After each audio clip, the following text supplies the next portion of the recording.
یا اہل الکتاب، اے اہل کتاب، یہاں خطاب ہے نصارہ سے، کیونکہ آگے ان کے عقیدے سے متعلق بات ہوگی، اور اس کے بعد ہر وہ شخص اس خطاب میں شامل ہو جاتا ہے جو ان کی مشابہت اختیار کرے۔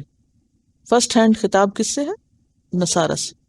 یا اہل الکتاب، اے کتاب والو، لا تغلو، نہ غلو کرو، تغلو، غلو، غلو کس سے؟ غین لام واو سے۔ غلو کہتے ہیں الزیادۃ فی شیء، کسی چیز میں زیادتی، ایکسس، حد سے بڑھنا، التجاوز عن الحد۔ کیا مطلب سمجھ میں آیا؟ لفظی معنی آئے گا نا پھر آگے بات ساری سمجھ آئے گی۔ غلو لفظی معنی کیا؟ حد سے بڑھنا، زیادتی کرنا، کسی چیز میں زیادہ بڑھ جانا، ایکسس، افراط کرنا، مبالغہ کرنا۔ عربی میں کہتے ہیں غلس سہم، اس نے تیر بہت دور پھینکا۔ مثلاً بعض اوقات ایسا ہوتا ہے نا کہ ایک پلے گراؤنڈ کا آپ اگر نقشہ ذہن میں لائیں تو کھلاڑی کھیل رہے ہیں، اگر کوئی باؤنڈری لائن سے باہر گیند پھینک دے تو کیا ہوتا ہے؟ فاؤل ہو جاتا ہے، بہت بڑا چھکا ہوتا ہے۔ تو کب تک آپ کا کھیل ایکسیپٹیبل ہے؟ جب تک آپ کہاں ہیں؟ باؤنڈریز کے اندر ہے۔ اگر کوئی کہے نہیں میں اتنا بہادر ہوں کہ میں آپ کو اس سے باہر پھینک کے دکھا سکتا ہوں، تو آپ کا یہ باہر پھینکنا ایکسیپٹیبل نہیں، کیونکہ آپ نے حد پار کر دی، آپ نے زیادتی کر دی۔ تو اسی طرح جیسے تیر اندازی کے ان کے ہاں مقابلے ہوتے تھے تو وہ اس کے لیے ٹارگٹ ہوتے تھے، یہاں تک پھینکنا ہے۔ اب اگر کوئی اس تک پھینکتا تھا، وہاں جا کے لگتا تھا، تو وہ کیا تھا؟ ایکسیپٹیبل۔ لیکن اگر وہ اس سے آگے نکل جاتا تو کیا تھا؟ ریجیکٹڈ۔ ٹھیک ہے، سمجھ گئے؟ تو کسی بھی چیز کا اپنی مقرر حد سے، لمٹ سے آگے بڑھنا، آگے جانا، ایکسٹریم پہ جانا، دور جانا، انتہا پسندی سے کام لینا، یہ کیا کہلاتا ہے؟ غلو۔ چلے، یہ تو ہے اس کا لفظی معنی۔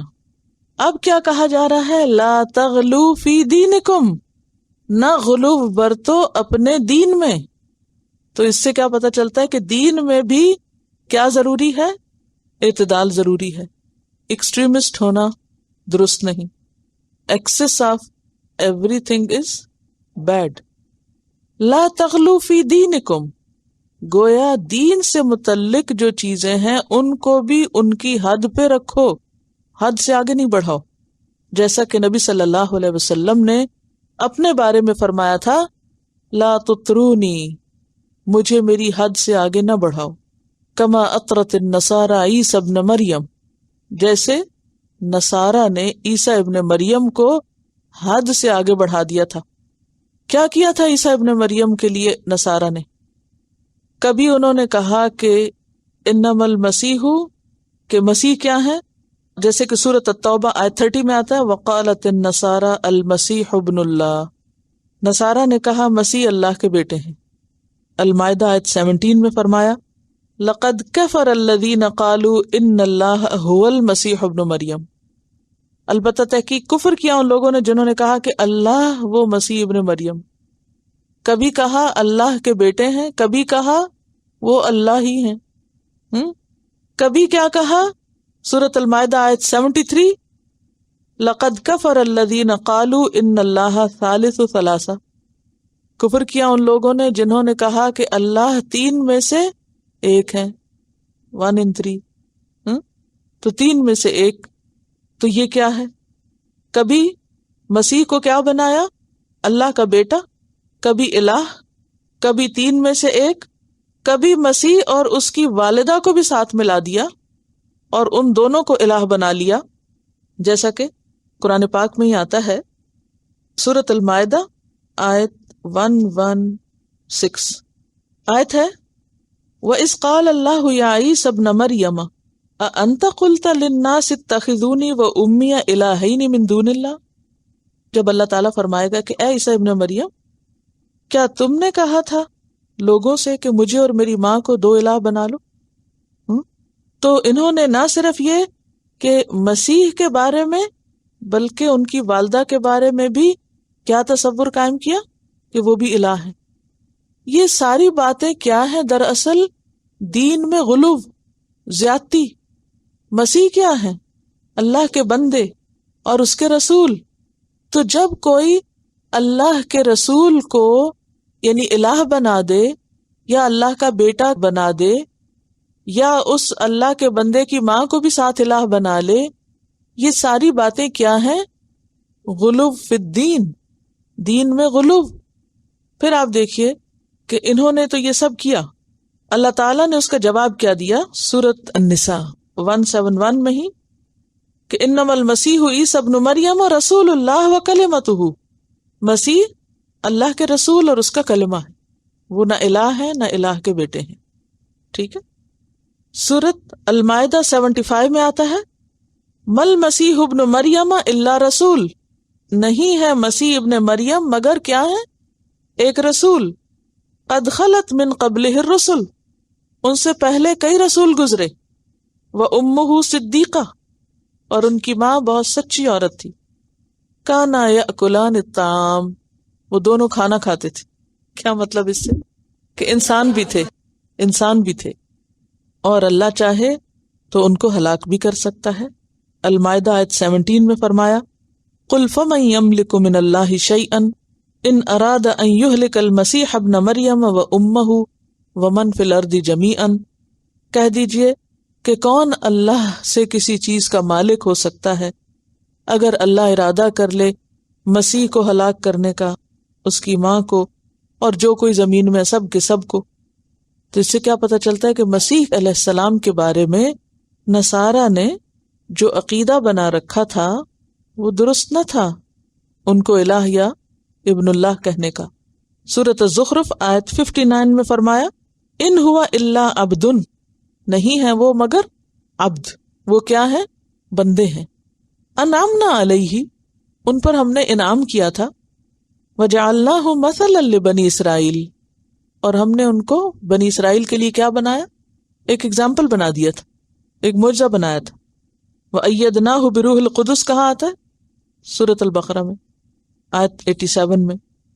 تو خلاصہ کیا ہوا کلام کا کہ غلو کیا ہوتا ہے دین میں؟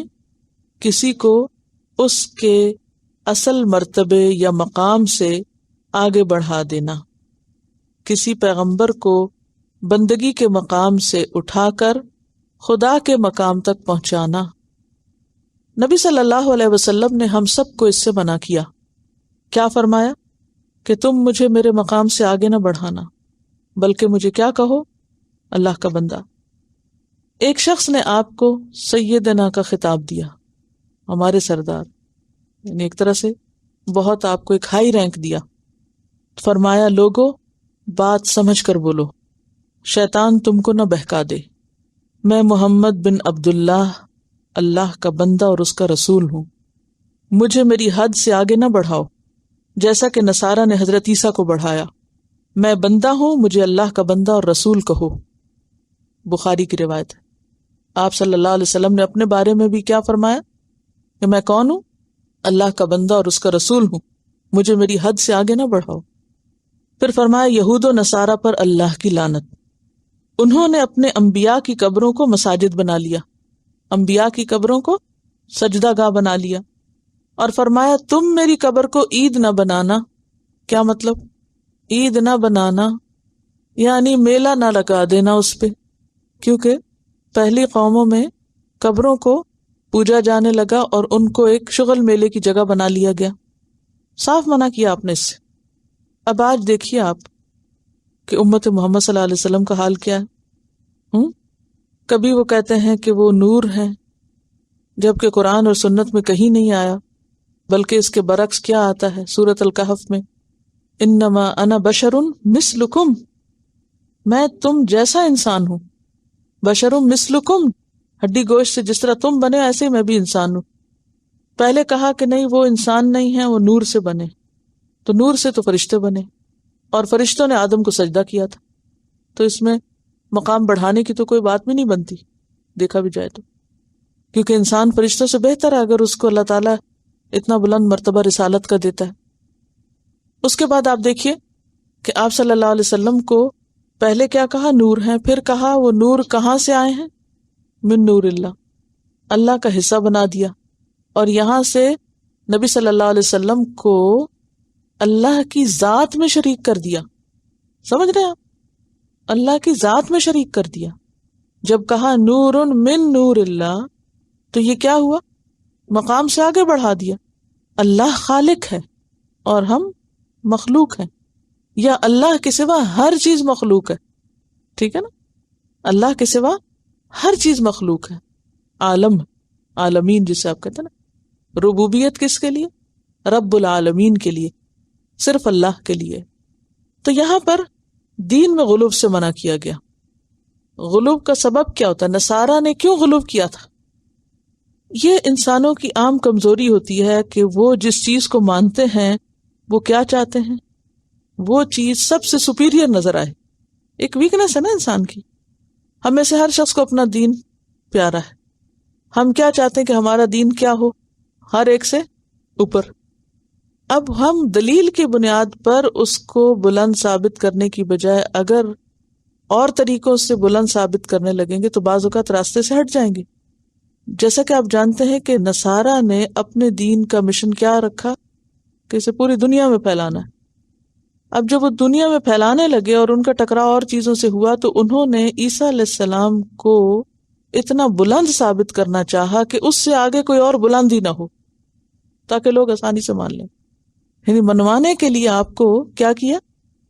سب سے بلند کرنا چاہا. اور سب سے بلند پھر کیا ہے؟ اللہ کی ذات ہے. تو انہوں نے کیا کیا؟ ان کو اللہ کا بیٹا کبھی کہا، کبھی الہی بنا دیا. تو یہ سبب تھا مبالغہ آرائی کا. اور یہ سب کیا تھی؟ اب غلوب کے معنی پہ آ جائیے. حد سے بڑھانا، زیادتی کرنا، مبالغہ آرائی کرنا، افراط کرنا، ان کے مقام سے آگے بڑھا دینا. اب آپ دیکھیے کہ نصارہ نے تو مسیح علیہ السلام کو آگے بڑھایا، اور کچھ ہم سو کالڈ مسلمز نے نبی صلی اللہ علیہ وسلم کے مقام کو بعض اوقات اتنا اونچا بڑھایا کہ بعض اوقات تو نعوذ باللہ اللہ کے مقام سے بھی بلند کیا. ایسی ایسی نعتیں موجود ہیں کہ جن کے دہرانے کی ضرورت نہیں، آپ بھی سنتے ہوں گے، کہ جن کے شعروں میں آپ صلی اللہ علیہ وسلم کے مقام کو اللہ تعالیٰ کے مقام سے بھی آگے بتایا جاتا ہے. یہ سب کیا ہے؟ غلوب ہے. اس سے منع کیا گیا ہے. چلیے پیغمبروں کی حد تک تو غلوب سمجھ آ گیا. اب آپ دیکھیے کہ عام انسانوں میں غلوب کیسے ہوتا ہے. دنیاوی لیڈرز یا دینی لیڈرز، لوگ ان کو بھی ان کی حد سے آگے بڑھا دیتے ہیں. ان کی محبت اور عقیدت میں ان کی تعریف کے ایسے ایسے پل باندھتے ہیں کہ ان کو عام انسانوں سے اوپر لا کھڑا کرتے ہیں. سپر ہیومن سمجھنے لگتے ہیں. انہیں انسان نہیں سمجھتے، فرشتہ سمجھنے لگتے ہیں. ان کی محبت اور عقیدت میں بعض اوقات جھوٹی باتیں کرنے لگتے ہیں، اور ان سے بعض اوقات طرح طرح کی کرامتیں اور طرح طرح کی ایسی چیزیں منسوب کرنے لگتے ہیں کہ جس سے وہ ثابت کر سکیں کہ جن سے ہماری نسبت ہے وہ اس سے بڑا ہے جس سے تمہاری نسبت ہے. بنیاد اس کی اصل میں تعصب ہے. اسی لیے زیادہ تعریفوں سے اور جھوٹی تعریفوں سے خاص طور پر منع کیا گیا. دوسرے کا شکریہ ادا کر سکتے ہیں، یعنی اگر کسی نے آپ پر احسان کیا تو آپ کیا کریں؟ حل جزاء الاحسان الا الاحسان. ماں باپ کا شکر گزار ہونے کے لیے کہا گیا. انشکر لی ولوالدیک، میرے شکر گزار بنو اور اپنے ماں باپ کے شکر گزار بنو. پھر اسی طرح اگر کوئی آپ کا استاد ہے تو زیادہ سے زیادہ آپ کیا کر سکتے ہیں کہ شکر گزار ہو یا احترام، بس. لیکن ان سے ایسی محبت کرنا جیسے خدا سے کی جاتی ہے اور ان کو ان کے مقام سے بڑھا دینا، یہ شخصیت پرستی ہوتی ہے. اور وہ کیسے؟ کہ جو بات وہ ہمیں کہیں گے وہ تو ہم مان لیں گے، اور اگر اس کے علاوہ کسی اور نے کہی تو وہ تو ہم نے کو نہیں ماننی. یہ شخصیت پرستی ہوتی ہے. ہمیں حق کا طالب ہونا چاہیے. ہمیں کیا بننا چاہیے؟ حق کا طالب.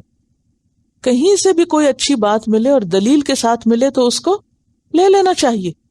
اس وقت حق کو یہ کہہ کے نہیں روک دینا چاہیے کہ ذرا سا انتظار کرو، میں اپنے شیخ سے پوچھوں وہ کیا فرماتے ہیں اس بارے میں، اور اگر وہ اوکے کرتے ہیں تو میں حق قبول کروں گا، اور اگر انہوں نے اس کو ڈسکوالیفائی کر دیا تو چاہے صحیح حدیث ہو اور قرآن کی آیت ہو، میں اس کو نہیں لے رہی کیونکہ میرے شیخ نہیں لے رہے اس کو. اس طرح کی شخصیت پرستی نے ہمارے دین کو بہت نقصان دیا. دین پیچھے چلا گیا، مقصد پیچھے چلا گیا، دینی روح غائب ہو گئی، شخصیتیں نمایاں ہو گئی، اور پھر ہم انہی کے ساتھ خود کو منسوب کرنا شروع ہو گئے۔ اب امام شافعی، اللہ ان پر 1000 بار رحمت کرے، ہم ان کے احسانات کا بدلہ نہیں دے سکتے جو کچھ انہوں نے امت کے لیے کیا، لیکن یہ جواز کہاں سے ملتا ہے کہ آپ اپنے نام کو ان کے نام کے ساتھ نسبت بھی کر لیں، یعنی ان کے ذاتی نام سے خود پہچانے جانے لگے کہ میں شافعی ہوں۔ شافعی ایک انسان کا نام تھا، وہ کتنے بھی بڑے عالم ہیں، تو ان کے ذاتی نام سے خود کو منسوب کر لینا، یہ پھر کیا ہو جاتا ہے؟ یہ شخصیت پرستی ہو جاتی ہے کہ وہ تو ان کا نام تھا، میرے نام کے ساتھ بھی ان کا نام لگا دو۔ تو یہ رجحان اور یہ رویے دین میں تفرقے بازی کا سبب بن گئے، اور ہر ایک نے اپنے بڑے اور اپنے بزرگ اور اپنے شیخ کے بارے میں ایسی ایسی باتیں کی کہ جس کا مقصد کیا تھا؟ دوسرے کو لیٹ ڈاؤن کرنا، اور اس سے کیا ہوا؟ دین میں تفرقہ بندی اور گروپ بازی پیدا ہو گئی، اصل مشن اور کاز پیچھے چلا گیا، شیطان حاوی ہو گیا، کیونکہ شیطان کیا چاہتا ہے ہم سب سے؟ جو کچھ ہم کر رہے ہیں وہ نہ کرنے پائیں، مقصد کو بھولیں کسی طرح، نیک رستے پہ چل پڑے، اب میں نے چلنے کہاں سے دوں گا؟ اس نے قسم کھا کے کہا تھا میں ان کے دائیں طرف سے بھی آؤں گا، بائیں سے بھی آؤں گا، سامنے سے بھی آؤں گا، پیچھے سے بھی آؤں گا، اور میں ان کی اکثریت کو بھٹکا کر رہوں گا۔ وہ صرف یہ نہیں کرتا کہ آپ کو حق کی طرف آنے نہ دے، جب آپ پورے کے پورے دین میں آ جاتے ہیں وہ وہاں بھی پہنچ جاتا ہے، وہ وہاں آ کے بھی آپ کو پسلاتا ہے، اور وہ آپ کے کیے کرائے پر پانی پھیرنا چاہتا ہے۔ انسان کسی بھی لمحے اپنے نفس کے شر سے اور شیطان کے شر سے غافل نہیں ہو سکتا، وہ بدی کے روپ میں نہیں، وہ نیکی کے روپ میں بھی آتا ہے۔ جب ہم کسی خاص شخصیت کو نمایاں کرنے کی کوشش کرتے ہیں یا اس شخصیت کی حد سے بڑھ کے تعریفیں کرنی شروع کر دیتے ہیں اور اس میں جھوٹی باتیں بھی شامل کرنے لگتے ہیں، وہ جو کچھ ہوتا نہیں اس کو وہ بھی بنا دیتے ہیں ساتھ، اس میں اصل میں ہوتا یہ ہے کہ ہم اس کے امبریلا تلے خود کو بھی نمایاں کر رہے ہوتے ہیں کہ دیکھو ہمارا تعلق کس سے ہے، وہ پھر ذاتی بڑائی کا بھی عنصر بیچ میں شامل ہو جاتا ہے۔ ایسی ساری چیزوں سے اللہ کی پناہ مانگنی چاہیے۔ یاد رکھیے، علم انسانوں کے ذریعے حاصل کرتا ہے نا، ٹھیک ہے نا، یعنی اللہ نے ذریعہ ایسے بنایا نا، پیغمبر کے ذریعے، اور پھر پیغمبر سے آگے نسل در نسل یہ سلسلہ چلتا رہا۔ ہمیشہ کتاب تو آپ انسان سے ہی سیکھیں گے، رجال سے، لیکن رجال کو آپ کتاب سے پرکھیں گے، ٹھیک ہے؟ کیا مطلب ہے اس کا؟ کہ آپ سیکھیں گے انسان سے، لیکن انسان کے مقام کو کہاں سے جانیں گے؟ کہ خود وہ کیا کر رہا ہے، اس کی ذات میں نہیں دیکھیں گے حق کو، کتاب سے دیکھیں گے۔ اور ہر انسان انسان ہے، کوئی فرشتہ نہیں، سب کمزور ہیں، لہذا انسانوں کی مثالیں دیکھنے سے پہلے ہمیں کس کو دیکھنا؟ قرآن و سنت سے دلیل کیا ہے۔ جب تک ہماری سوچ درست نہیں ہوگی تو دین کا علم پڑھ کے بھی ہم ان پڑھ رہیں گے۔ نیت کا درست رکھنا، فہم کا درست رکھنا، ہر ایک کو اس کے مقام پہ رکھنا، جہاں افراط منع وہاں تفریط بھی منع۔ اچھا، بعض لوگ کہتے ہیں ہم شخصیت پرستی نہیں کرتے، اور الٹا کیا کرتے ہیں؟ بے وجہ دوسروں کو کرٹیسائز کرنا شروع کر دیتے ہیں، وہ مقام سے گراتے بھی ہیں۔ پھر مثلاً اگر کوئی آپ کا یعنی استاد ہے، یا کوئی آپ کے والدین میں سے ہے، یا کوئی عمر میں بڑا ہے، یا کسی بھی مرتبے میں بڑا ہے، تو اس طرح اس سے بات کرنا کہ جیسے وہ کوئی چیز نہیں، اور کہنا نہیں چونکہ ہم شخصیت پرستی نہیں کرتے اس لیے ہم اس کا نام لے کے بات کر رہے ہیں۔ نہیں، اس میں کیا ہے کہ جو اللہ نے کسی کے لیے بھی کوئی مقام رکھا ہے، اس کو اس کا مقام دینا جو ہے، وہ اس کو اس کا حق دینا ہے جو اللہ نے اس کے لیے ہمارے اوپر ذمہ ڈالا ہے۔ تو نہ ہمیں افراط کرنی ہے اور نہ ہمیں تفریط کرنی ہے، کیونکہ سورۃ النساء کیا سکھاتی ہے؟ عدل۔ جی ہاں، اسی لیے غلو سے منع کیا جا رہا ہے۔ چلیے آیت مکمل کرتے ہیں، یہ موضوع پھر آئے گا، اس پہ مزید گفتگو کر لیں گے انشاءاللہ۔ تو یا اہل الکتاب لا تغلوا فی دینکم ولا تقولوا علی اللہ الا الحق، اللہ پر نہ کہو مگر حق بات۔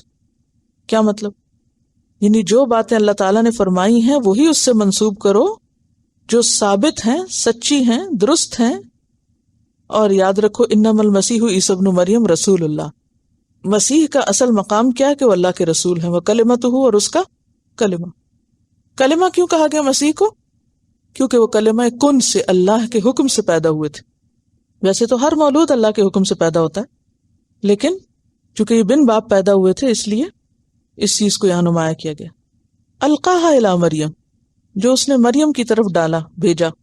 کس کے ذریعے؟ جبریل علیہ السلام کے ذریعے. وروح منہ، اور روح ہے اس کی طرف سے، اس کا حصہ نہیں. من بعض تبیز کا نہیں ہے، یہاں من بیان کا ہے، یعنی اس کی طرف سے ہیں. یہاں سے بھی نصارہ نے بہت دھوکہ کھایا. انہوں نے اس سے کیا ثابت کیا کہ وہ اللہ کی روح ہے. اللہ کی روح مسیح میں آ گئی، لہٰذا وہ بھی اللہ ہے، اس کا حصہ ہے. تو یہاں من ہو کا مطلب اس کی طرف سے ہے، نہ کہ اس کا حصہ. ورنہ تو آپ دیکھیں کہ قرآن پاک میں حضرت آدم کے بارے میں اللہ تعالیٰ کیا فرماتے ہیں، وَنَفَخْتُ فِيهِ مِن رُوحِي، تو پھر حضرت آدم بھی وہی ہو گئے. اور صرف آدم نہیں، اولاد آدم کے بارے میں بھی یہی کہا گیا ہے. ثُمَّ جَعَلَ نَسْلَهُ مِن سُلَالَةٍ مِّن مَّاءٍ مَّهِينٍ ثُمَّ سَوَّاهُ وَنَفَخَ فِيهِ مِن رُوحِهِ. یہ تو ہر انسان کے لیے اللہ تعالیٰ نے فرمایا وَنَفَخَ فِيهِ مِن رُوحِهِ. اور مسیح علیہ السلام کے لیے کیا فرمایا؟ روح منہ. تو اس میں منہ یا اس کی سے مراد تعظیم یا ایک شرف کے لیے ہے کہ اللہ نے انسان کو وَلَقَدْ كَرَّمْنَا بَنِي آدم، بنی آدم کی تکریم ہے، آدم کی تکریم ہے، عیسیٰ علیہ السلام کی تکریم ہے، اس لیے ان کو روح منہ کہا گیا. فَآمِنُوا بِاللَّهِ وَرُسُلِهِ، پس ایمان لاؤ اللہ اور اس کے رسولوں پر. وَلَا تَقُولُوا ثَلَاثَةٌ، مت کہو تین کہنا چھوڑ دو. انتہو، باز آ جاؤ. خیر لکم، تمہارے حق میں اچھا ہے. انما اللہ الہ واحد، بے شک اللہ ایک الہ ہے. ثالث و ثلاثہ کا توڑ کیا گیا، تین نہیں ایک ہے. سبحانہ، پاک ہے وہ. ان یکون لہ ولد، کہ اس کا کوئی بیٹا ہو. لہ ما فی السماوات و ما فی الارض، اسے بیٹے کی کیا ضرورت ہے؟ بیٹا تو اس کو چاہیے جس نے خود مرنا ہو اور اس کے بعد اس کی نسل قائم رہے بیٹے کے ذریعے. اللہ تو حی لا یموت ہے، اسے تو مرنا ہی نہیں، اسے کیا کرنا بیٹا؟ مثلاً اگر کسی انسان کو نہ مرنا ہوتا کبھی تو اس کو اولاد اچھی لگتی؟ اچھی نہ لگتی کہ کیوں میں اپنی چیز اس کو کیوں دوں، میں خود جو موجود ہوں. انسان اولاد سے محبت اس وجہ سے بھی کرتا کہ میں نہیں ہوں گا تو میرے بعد میرے بچے ہوں گے تو مال اور میرا ساز و سامان وہ سنبھالیں گے. اور اگر انسان کو یہ پتا ہو کہ میں نے خود ہمیشہ رہنا ہے تو پھر تو وہ بچوں کو الٹا اپنا حریف سمجھے کہ یہ میرے حصے دار بنے. تو اللہ تعالیٰ چونکہ ہمیشہ، اس لیے اس کو ضرورت نہیں. لہو ما فی السماوات و ما فی الارض. اور دوسری بات یہ ہے کہ آسمان و زمین کی ہر چیز اس کی ہے، اس کو ایک بیٹے سے کیا غرض. وکفا باللہ وکیلا، اور کافی ہے اللہ وکیل، کارساز، جس پہ بھروسہ کیا جائے، توکل کیا جائے. کافی ہے اللہ وکیل، کافی جی. توکل کرنے والوں کو اللہ پر ہی توکل کرنا چاہیے، یعنی اللہ پر اعتماد کافی ہے. کس معاملے میں؟ ہر معاملے میں، کیونکہ ان اللہ بالغ امرہ، اللہ اپنے فیصلے پورے کرتا ہے.